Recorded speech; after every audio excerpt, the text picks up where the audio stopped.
Andito ako sa isang lugar na kung tawagin nila yung lupang walang langit kasi tingnan nyo, walang kulob na kulob talaga dito sa lugar na to. Hindi ka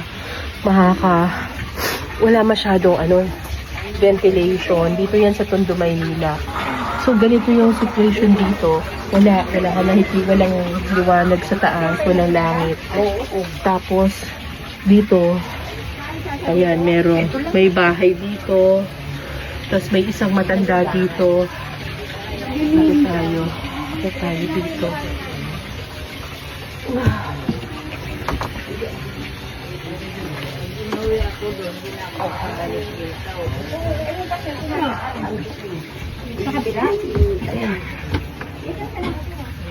Si nanay nakatira dito.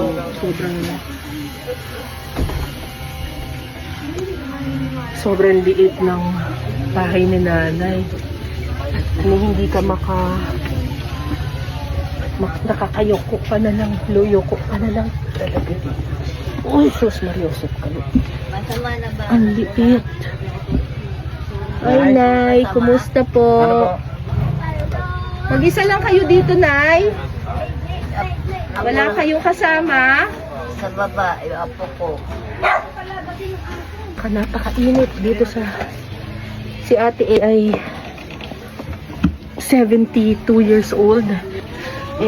Ni-refer siya sa amin kasi sobrang payat na niya.